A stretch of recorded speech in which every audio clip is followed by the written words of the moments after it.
Cerita akan berfokus pada seorang pria bernama Liu Jingxi. Jingxi sendiri merupakan orang biasa yang tinggal di sebuah desa bersama istrinya Ayu dan kedua putranya.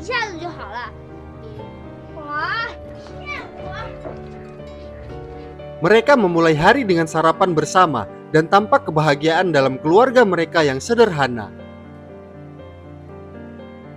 Hari-hari dilalui Jingxi dengan bekerja di sebuah pabrik kertas di desa tersebut. Siang harinya, Jingxi mengerjakan pemasangan kertas di sebuah toko kelontong. Namun di saat yang sama, terdapat dua orang asing yang datang ke desa mereka, lalu singgah ke sebuah toko minuman. Kehadiran mereka tentu disambut dengan baik oleh pemilik toko tersebut. Lalu mereka menanyakan lokasi toko kelontong di daerah sana yang ternyata tepat berada di seberang mereka. Mereka pun mendatangi toko tempat Jingxi memasang kertas dan berniat untuk melakukan perampokan. Di sini pemilik toko mencoba melawan, namun kedua perampok itu menghajarnya beserta istrinya. Jingxi yang ketakutan pada awalnya tak berani berbuat apa-apa. Namun karena tak tahan melihat perlakuan mereka, ia pun berusaha untuk menyerang sebisanya.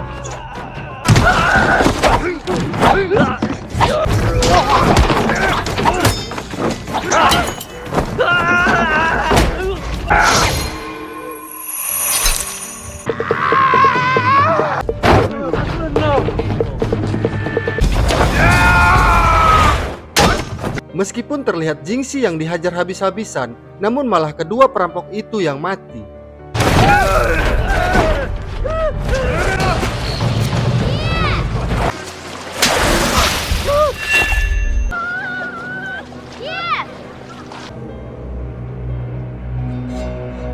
Polisi pun datang untuk melakukan otopsi pada kedua mayat tersebut. Namun tim forensik sama sekali tidak menemukan luka yang fatal di tubuh mereka, sehingga mereka menyimpulkan kalau tewasnya kedua perampok itu adalah suatu keberuntungan pada Jingxi.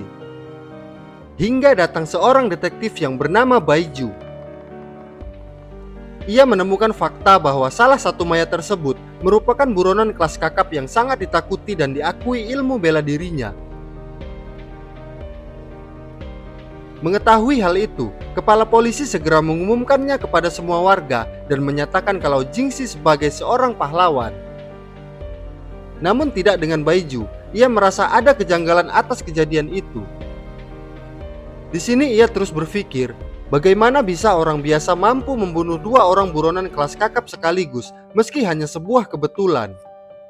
Karena merasa penasaran, Baiju lalu melakukan penyelidikannya sendiri. Mulai dari memeriksa TKP hingga bertanya pada warga sekitar untuk mencari tahu latar belakang Jingxi. Salah satu warga lalu menjelaskan padanya bahwa Jingxi sebenarnya bukanlah warga asli desa tersebut. Jingxi datang setelah menikahi Ayu dan berasal dari keluarga pemotong hewan bermarga Gong. Mendengar hal itu, Baiju kembali memeriksa mayat korban dan menemukan bahwa pukulan yang diterima si korban merupakan sebuah pukulan fatal yang merusak saraf ke jantung.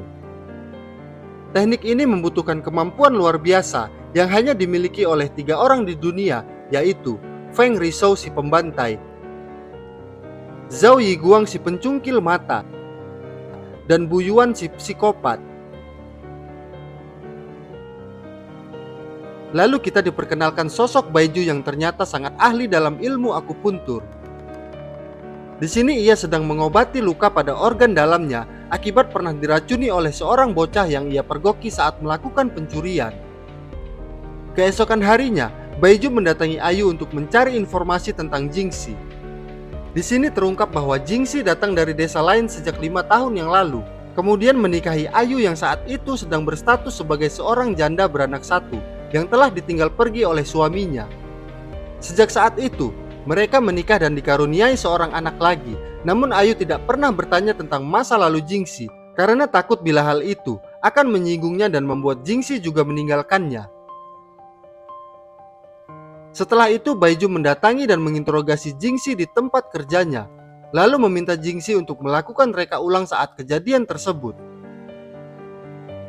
Di sini Baiju memperhatikan setiap gerakan Jingxi sambil melakukan hipotesis dan prediksi dalam pikirannya, di mana dalam pandangannya justru Jingxi lah yang mengendalikan setiap gerakan mereka.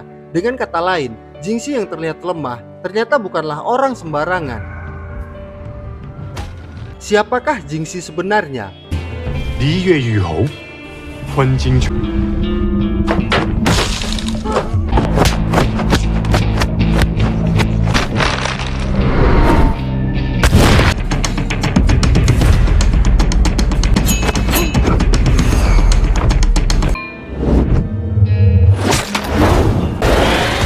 你点了他的云门穴。我可拼命！你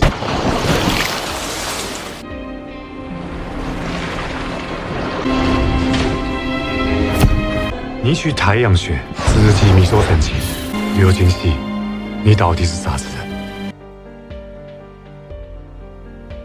Di hari selanjutnya, para tetua desa terlihat sedang berkunjung ke rumah Jingxi dan bertemu dengan istrinya Ayu. Kedatangan mereka bertujuan untuk memberikan beasiswa untuk kedua anak mereka karena menganggap Jingxi telah berjasa pada desa tersebut dan hal itu membuat Ayu sangat terharu. Di saat yang sama, Baiju kembali mendatangi Jingxi di tempat kerja dan memperhatikan setiap gerakannya. Saat Jingxi sedang memikul beban yang sangat berat, Baiju melihat Jingxi yang sangat terampil dalam mengatur nafasnya. Saking penasarannya, ia lalu dengan sengaja menjatuhkan Jingxi saat melintasi jembatan. Jingxi sempat tersangkut di sebuah ranting kecil, lalu jatuh ke sungai tersebut. Di sini Baiju melihat kalau ranting tersebut seharusnya akan langsung patah jika Jingxi adalah orang biasa. Namun Jingxi mampu menyeimbangkan berat tubuhnya, lalu sengaja memadatkan diri agar jatuh ke sungai. Baiju yang semakin yakin kalau Jingxi merupakan seorang pembunuh yang sangat terlatih, lalu menyuruh salah satu rekannya untuk menggali informasi ke desa asal Jingxi. Sementara Baiju akan terus mengikuti dan memperhatikan setiap gerak-gerik Jingxi. Bahkan ia menginap di rumah Jingxi dan memperhatikannya saat sedang tidur. Keesokan harinya, tepat saat usia anak pertama mereka menginjak usia 12 tahun, diadakan sebuah upacara ritual untuk anak mereka yang mulai menginjak usia dewasa bersama dengan anak-anak lainnya. Lalu Jingxi menghampiri Baiju yang memperhatikannya dari toko minuman. Di sini Baiju mengatakan kalau ia penasaran mengapa Jingxi meninggalkan desanya. Lalu ia mulai menceritakan kisahnya saat memergoki seorang bocah yang sedang mencuri. Namun saat itu, ia memaafkan bocah tersebut dan mengembalikannya pada orang tuanya. Namun tanpa diduga, bocah itu malah meracuninya beserta kedua orang tuanya. Sejak saat itu, ia menganggap bahwa melepaskan seorang penjahat dan berharap ia akan berubah adalah sebuah kesalahan. Atas dasar itulah Baiju terus mengikuti Jingxi untuk menemukan bukti kalau Jingxi adalah seorang pembunuh yang terlatih. Jingxi lalu menceritakan kisahnya di mana dulu ia pernah dipenjara selama 10 tahun karena telah melakukan pembunuhan. Saat itu Jingxi yang merupakan anak dari keluarga pemotong hewan diperintah oleh ayahnya sendiri untuk membunuh orang yang memiliki hutang pada keluarganya. Ia pun membantai orang itu sampai mati. Namun ia menyesali perbuatannya dan pergi meninggalkan keluarganya untuk melakukan perubahan. Setelah menceritakan hal itu, Jingxi memohon agar Baiju meninggalkan keluarganya. Cerita tersebut membuat Baiju sejenak terdiam, namun ia kembali menemukan keanehan saat melihat Jingxi dari kejauhan. Bahkan lalat pun sampai terhempas saat mendekatinya. Untuk membuktikannya, Baiju lalu mengayunkan sebuah sabit ke tubuhnya. Karena perlakuannya tersebut tentu membuat Baiju dibenci oleh seluruh penduduk desa. Baiju yang merasa bersalah lalu mengurung dirinya.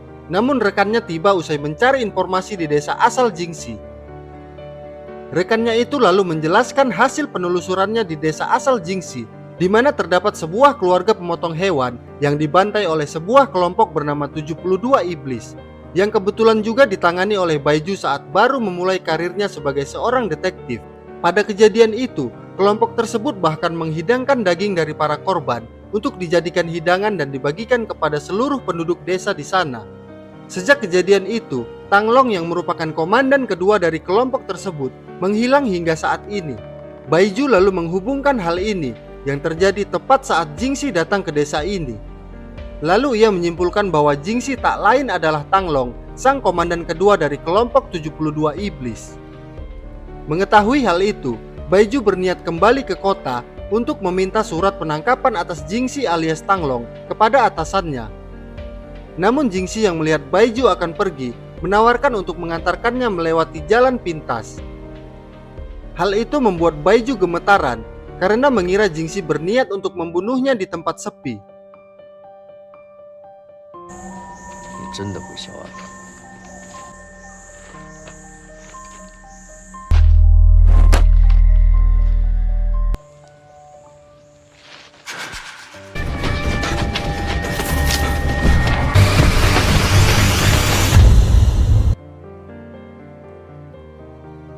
Setelah tiba di kota, atasan Baiju malah tidak berani untuk mengusik Tang Long karena takut berurusan dengan kelompok 72 iblis. Baiju lalu menemui hakim, namun si hakim yang korup malah meminta uang dengan jumlah yang sangat besar. Meskipun kesal, namun Baiju tetap mengusahakan uang tersebut dengan meminjam kepada istrinya. Namun di sini terlihat hubungan mereka sedang tidak baik karena sikap Baiju yang terlalu menjunjung tinggi hukum. Bahkan Baiju menangkap mertuanya sendiri karena telah menjual obat palsu meskipun obat itu tidak berbahaya saat dikonsumsi. Saat itu sang mertua memohon pada Baiju, namun Baiju tetap menangkapnya karena telah melanggar hukum. Akibatnya, sang mertua merasa frustasi dan akhirnya melakukan bunuh diri. Setelah mendapatkan surat penangkapan, Baiju lalu pergi bersama beberapa polisi untuk menangkap Jingxi. Di sisi lain, sang hakim malah menemui ketua dari kelompok 72 iblis bernama Jia Zhu yang tak lain adalah ayah Jingxi. Tujuannya adalah untuk memberitahukan lokasi keberadaan anaknya karena berharap akan mendapatkan imbalan dari mereka. Namun tanpa diduga, hal itu malah membuat Jiao Zhu murka karena menganggap si hakim sengaja memberitahukan hal itu agar ia membunuh anaknya sendiri. Jiao Zhu lalu menyuruh beberapa anggotanya untuk menjemput Jingxi. Keesokan harinya, seluruh warga sedang berkumpul untuk melakukan perayaan atas kepahlawanan Jingxi. Namun beberapa kelompok 72 iblis yang tiba mulai membakar satu persatu rumah warga. Lalu dua orang dari mereka menuju ke tempat perayaan dan langsung memaksa Jingxi untuk mengakui siapa dirinya di hadapan semua warga.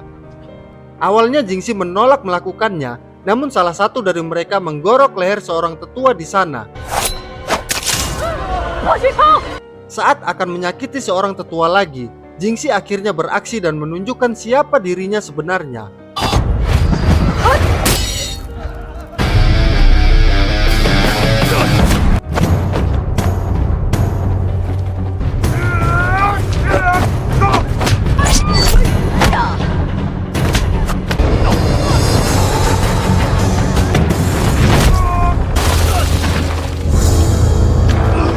Setelah membunuh salah satu dari mereka, Jingxi lalu menggiring si wanita ke tempat lain agar tidak membahayakan para warga dan keluarganya.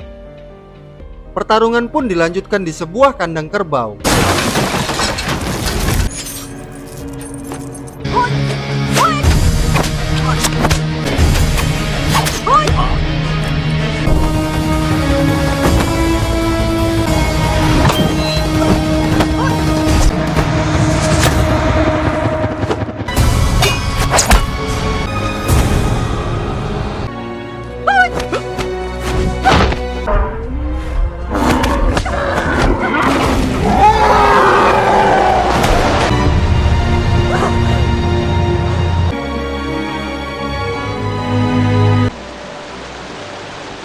Setelah berhasil memenangkan pertarungan, Jingxi lalu kembali ke rumahnya, di mana Ayu sedang bersiap untuk melakukan pengungsian bersama warga lainnya. Di sini Ayu mengajak Jingxi untuk ikut bersama mereka, namun Jingxi menolaknya karena menyadari kalau kelompok 72 iblis tidak akan berhenti menyerang desa. Seketika hati Ayu menjadi hancur karena merasa akan kembali kehilangan sosok seorang suami yang sangat dicintainya. Jingxi lalu teringat kejadian saat ia membantai keluarga pemotong hewan bersama kelompok 72 iblis.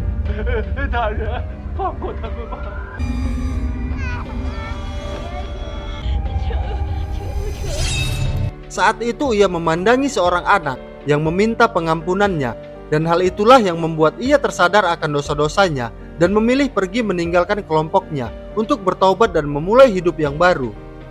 Jingxi lalu menangis dan meminta maaf sambil menatap anaknya yang sedang tidur.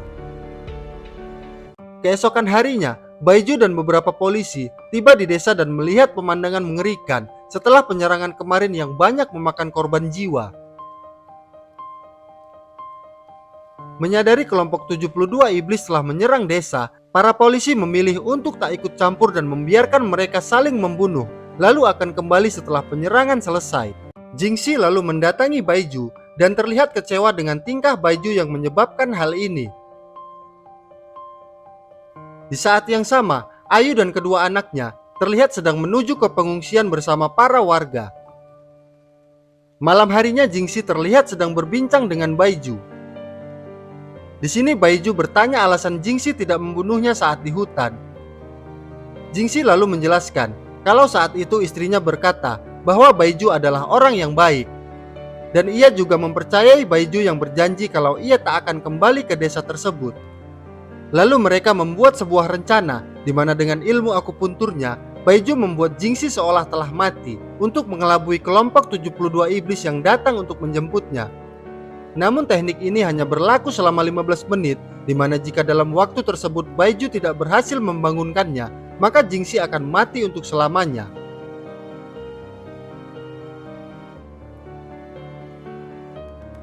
Kelompok 72 iblis pun tiba dan bertemu dengan Baiju yang sedang membawa tubuh Jingxi. Lalu orang yang merupakan komandan dari kelompok itu mulai memastikan kematian Jingxi. Setelah memastikan hal itu, mereka lalu melakukan sebuah ritual untuk mendoakan atas kematian Jingxi.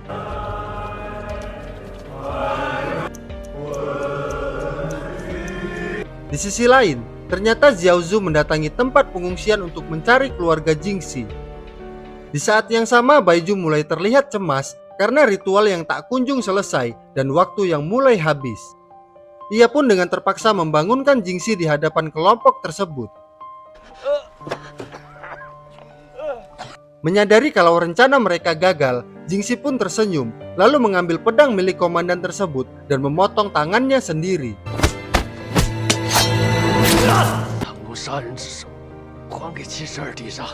Hal itu tentu membuat sang komandan kecewa dan menyatakan bahwa Tanglong alias Jingxi telah mereka anggap mati. Namun ia mengatakan kalau Jingxi harus memberitahukan hal itu secara langsung kepada ketua mereka yang sedang menunggu di rumahnya. Jingxi pun segera kembali ke rumahnya dan benar saja, Xiaozu yang merupakan ketua dari kelompok itu juga merupakan ayah dari Jingxi, telah berada di sana bersama istri dan kedua anaknya. Melihat kondisi Jingxi yang telah kehilangan tangannya, seketika membuat Xiaozu murka. Jingxi lalu kembali menyatakan telah keluar dari kelompok tersebut dengan mengorbankan satu tangannya. Mendengar hal itu, sang ayah yang merasa telah dikhianati oleh anaknya sendiri melampiaskan kemarahannya dengan membanting tubuh anak Jingxi ke lantai. Untungnya Jingxi mampu menahannya dan terjadilah pertarungan antara ayah dan anak di sana.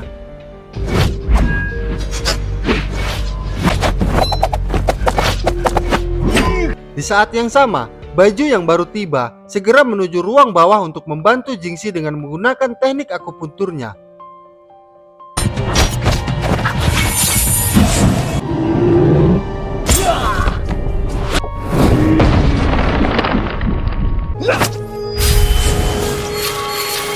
Namun Xiaozu langsung menariknya keluar dan menghajarnya hingga tak berdaya. Ayu dan anak Jingxi juga tak luput dari keberingasan Xiaozu. Hingga Jingxi kembali muncul dan pertarungan kembali berlanjut.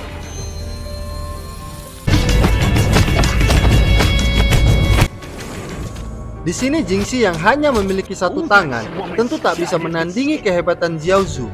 Ia pun dihajar habis-habisan hingga terlempar ke halaman rumah yang tengah diguyur hujan. Saat akan mengeksekusi Jingxi, Baiju melihat jarum tadi masih menancap di kaki Jiaozu. Ia pun seketika langsung menyerang Jiaozu dengan menancapkan sebatang jarum lagi ke lehernya. Baiju pun kembali dihajar hingga sekarat.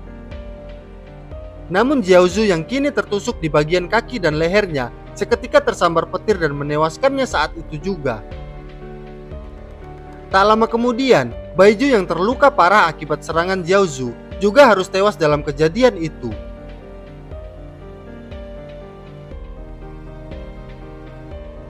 Di akhir film, Jingxi kembali menjalani hari-harinya sebagai orang biasa bersama istri dan kedua putranya. Dan sosok Jingxi sendiri mengajarkan kita bahwa seburuk apapun ia di masa lalu, tak ada kata terlambat baginya untuk berubah. Meskipun jalan yang akan ia lalui sangat sulit, ia tak pernah menyerah untuk menjadi orang yang baik.